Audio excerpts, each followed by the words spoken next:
All right, guys, let's go ahead and start talking about your test review. All right, starting with number one, it says a real gas, and the answer should be does not completely obey the predictions of the kinetic molecular theory. Okay, remember that a real gas is what we really see. It happens in real life, and not everything's perfect. And kinetic molecular theory is talking about ideal gases. Okay. Number two, it says according to the kinetic molecular theory, particles of a gas, and the correct answer should be C, collide but do not attract or repel each other. Okay, remember they're going to hit each other and bounce off each other, but they don't attract each other, meaning they don't stay stuck to each other, and they don't push each other away, meaning they don't repel each other. Number three, it says diffusion between two gases occurs most rapidly if the two gases are at, and the correct answer should be A, very high temperatures and the molecules are very small. All right, guys, moving on to number four. It says the kinetic molecular theory does not work well for, and the correct answer should be C, gases at very low temperatures. Remember, you need to have very high temperatures and very low pressures. Now, number five, it says if the temperature of a gas remains constant, then the pressure of the gas will increase if, and the correct answer should be the size of the container decreases. Okay, this has to deal with Boyle's law, dealing with pressure and volume. And if we decrease the size of the container, we decrease the volume, the pressure increases. Okay, moving on to number six.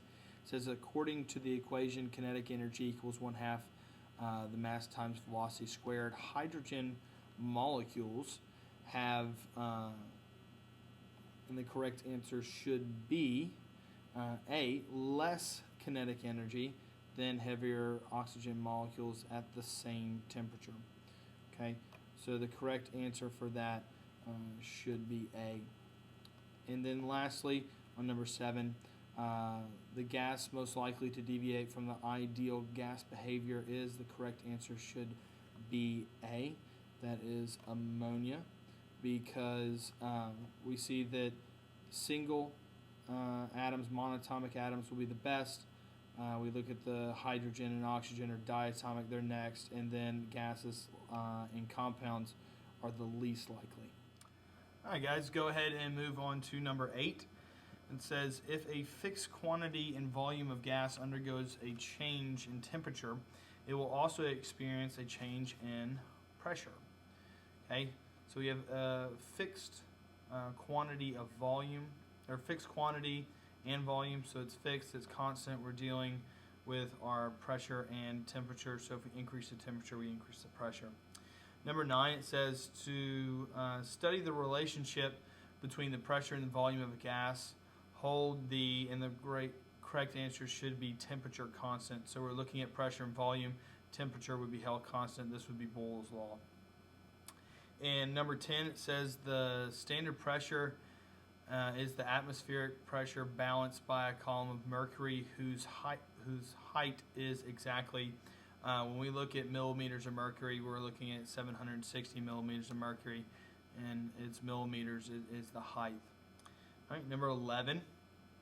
Now it says if the temperature remains constant for a gas, volume and pressure represents the original volume and pressure, and the secondary volume and secondary pressure represents the new volume and pressure. The mathematical expression for Boyle's law, remember Boyle's law is P1 V1 equals P2 V2 for Boyle's law. Or you could rewrite it as pressure volume equals pressure and volume. Okay. Moving on to number 12, it says describe the properties of blanks. Describe the properties of solid, liquids, and gases in the terms of the motions of particles. We're looking at motion. We're looking at movement. That would be the kinetic molecular theory. Okay, let's go ahead and skip 13. Don't worry about it. And moving on to 14, it says an imaginary gas that conforms perfectly to all of the predictions of the kinetic molecular theory is called an ideal gas. Now, moving on to number 16. It says the force per unit area on a surface is called, the correct answer should be pressure. The SI unit of force is called the Newton. 18, a device used to measure the atmospheric pressure is a barometer. Let's go ahead and skip number 19. Moving on to 20. If the temperature and the number of moles of a gas remain constant, but the volume increases, the pressure of the gas will decrease. 21. The lowest possible temperature corresponding to 0 on the Kelvin scale is referred to absolute 0.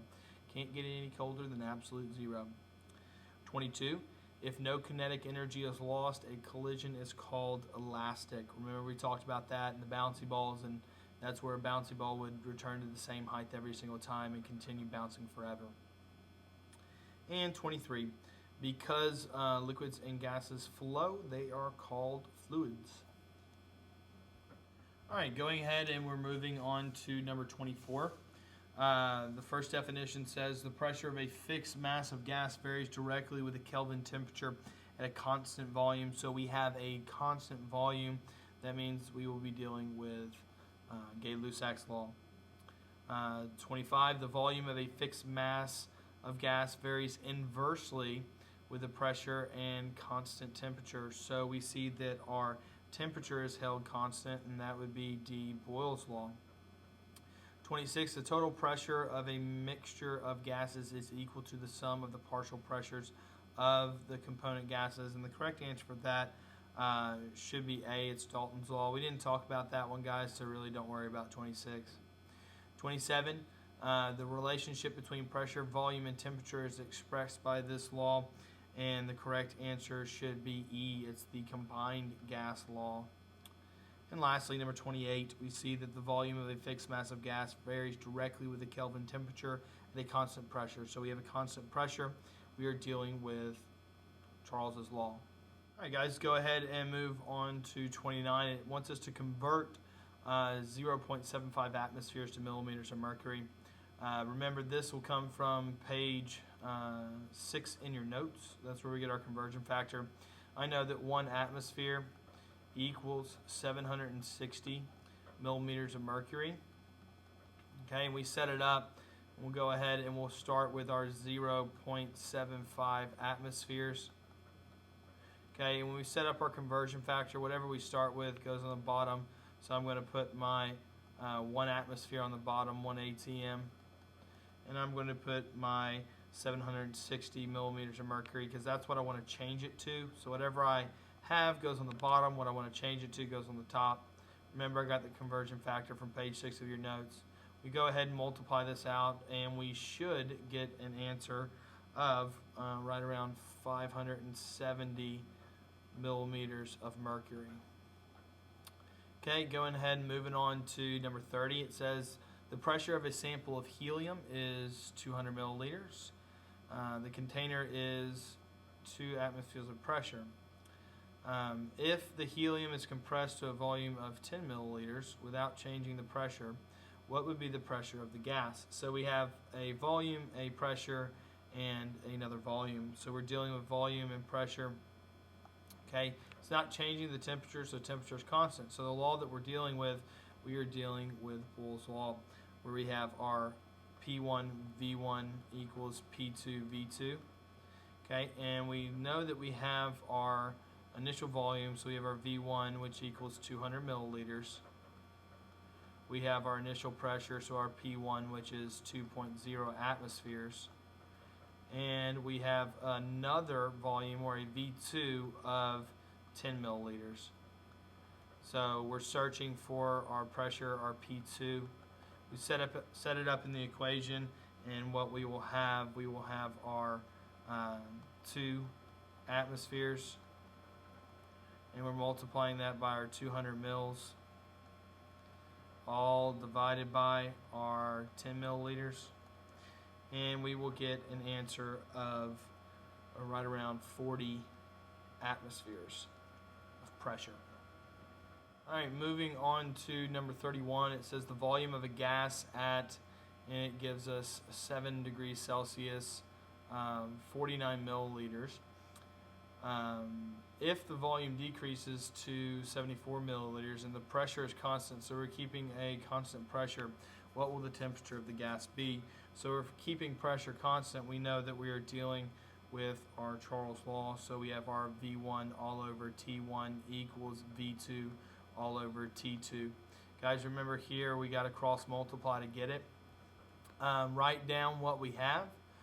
Starting off the bat, we see that we have changing this to a Kelvin temperature, because remember we got to use the Kelvin temperature. Our T1 is going to be 280.15 Kelvin, and we see we have a volume or a V1 of, we see we have 49 milliliters.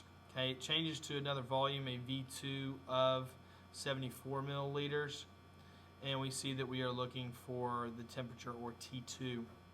So when we do this, guys, cross multiply here. Remember, these guys will multiply together, and then those guys will multiply together.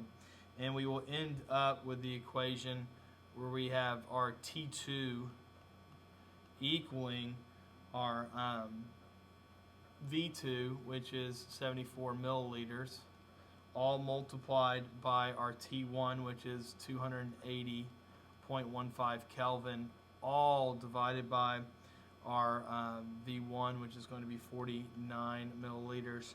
And we work this out, and we should get a temperature of right around 423.08 Kelvin.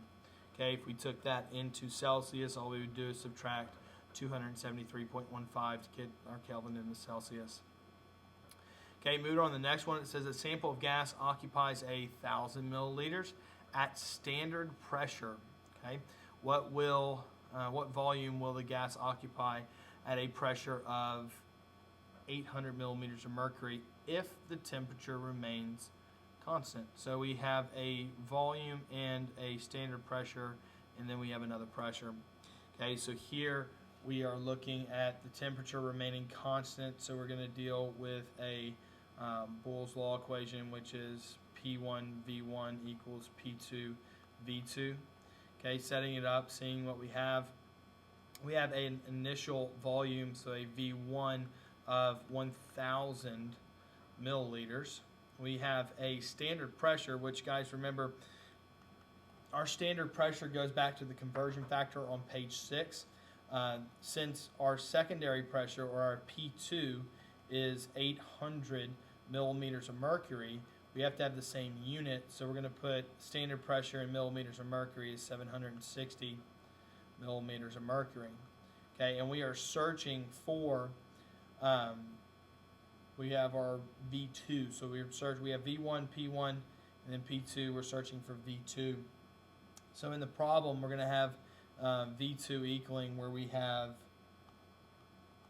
our P1, which is going to be our standard pressure of 600 millimeters of mercury, times our V1, which is 1,000 milliliters, all divided by our P2 of 800 millimeters of mercury. We work that out, and we should get an answer of right around 950 milliliters for our V2.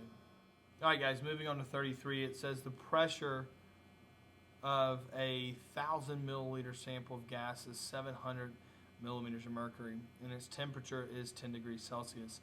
If the volume is constant, what will be the temperature, or what will the temperature be at 900 millimeters of mercury?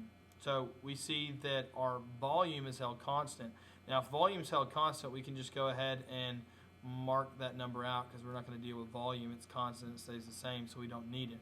Okay, and we see that we have a pressure, or a P1 of 700 millimeters of mercury, and a T1, a temperature of, we can't use Celsius, so we put it in Kelvin, which our temperature is going to be 283.15 Kelvin.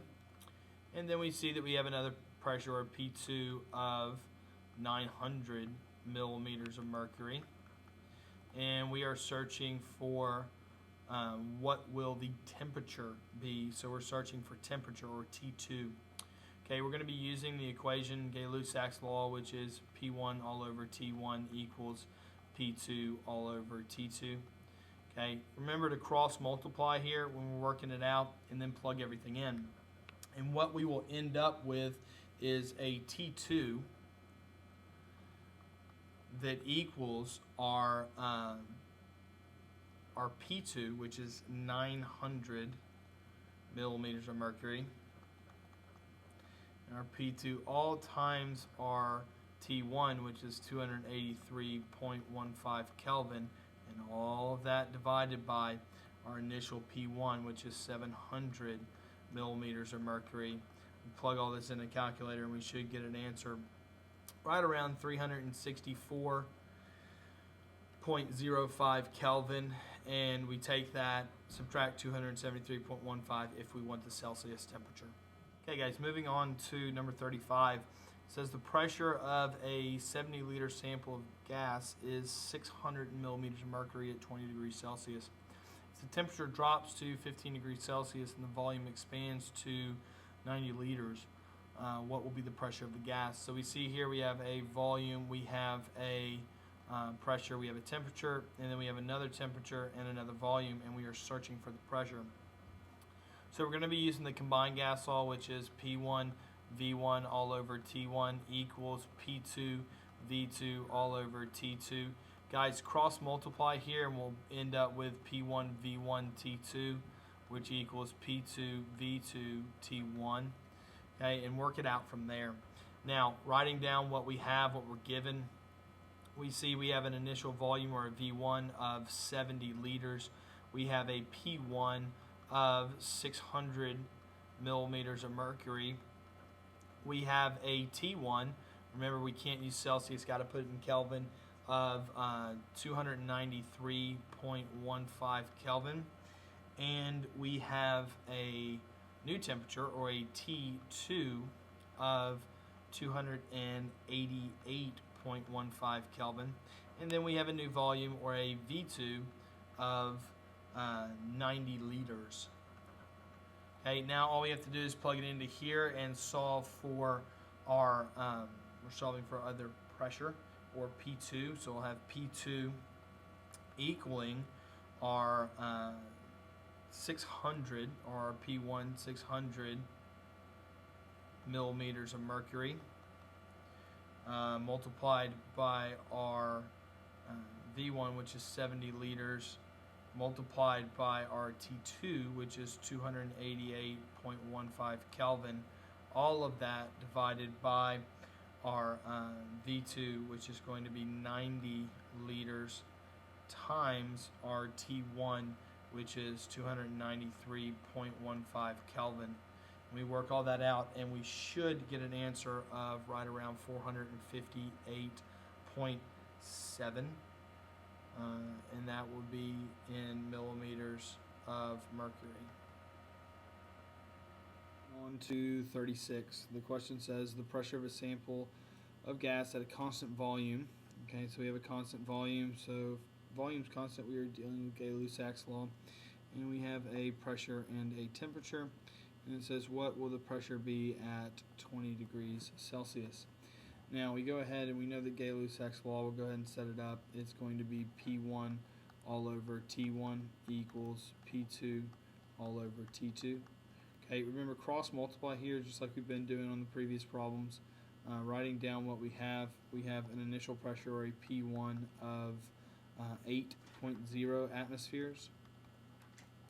Okay, we have an initial temperature of 70 degrees Celsius, but remember we cannot use Celsius, so we got to convert it to Kelvin. It's going to be 343.15 Kelvin. Remember we just add 273.15. And it gives us another temperature, or a T2, which we know that T2 is going to be 293.15 Kelvin. Now we are solving for P2 here. We go ahead and we set it up.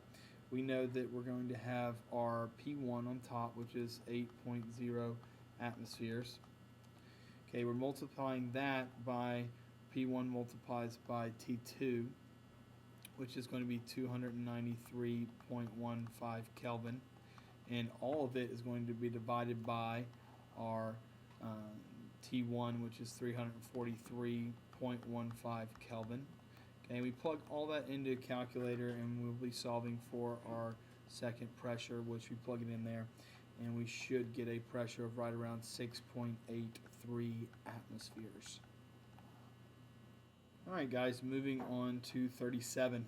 It says the volume of gas is 120 liters at a pressure of 0.5 atmospheres and 15 degrees Celsius. What volume will it occupy at 0.25 atmospheres and 10 degrees Celsius? So here we have our volume, pressure, and temperature. So we're dealing with a combined gas law. So our combined gas law is P1 V1 all over T1 equals P2 V2 all over T2. Remember to cross multiply here so we can get what we need. Algebraically, it makes it a little simpler. Here, we'll write down what we have. We have an initial volume, or a V1, of 120 liters. We have an initial pressure, or a P1, of 0.5 atmospheres. And we have a T1, which our T1 is going to be 15 plus 273.15, which gives us 288.15 Kelvin. And then we see we have a secondary, or a P2, pressure of 0.25 atmospheres. And we have a T2 of 10 plus 273.15, we get 283.15 Kelvin. Okay, go ahead and set this up in our equation. We're going to have our P1 of 0.5 atmospheres times our V1, which is 120 liters, times our T2, which is 283.15 Kelvin, all divided by, we have our P2 of 0.25 atmospheres, and we have multiplying that by our T2 of 288.15 Kelvin. And we go ahead and we take that, multiply it on out, and what we should get is something right around 235.8 liters. All right, let's work 38. Now it says the volume of a gas is 400 milliliters at 30 degrees Celsius. What volume will it occupy at 50 degrees Celsius if the pressure remains constant? So here we're having pressure constant, we have volume and temperature, so we're dealing with Charles's law. The equation for it is V1 all over T1 equals V2 all over T2. Okay, we set it up, write down what we have. We have a volume, or a V1, of 400 milliliters. We have a T1, or initial temperature, of 30 degrees Celsius, which we know that is 303.15 Kelvin. And then it gives us a final temperature, a T2, of, we add that to 273.15, and we get 323.15 Kelvin. And here we are searching for the volume, or V2. So when we set it up, we go ahead and we will cross multiply here. So we're going to have V1 times T1. So we have our 400 milliliters times our V1 times T2, times T2, which should be 323.15 Kelvin. And then we divide it by T1, which is going to be 303.15 Kelvin. Divide all that out to solve for our V2, and we should get a volume of 426.39 milliliters. All right, guys, study hard. Good luck on your test. If you have any questions, come see me in the morning and we'll talk about them.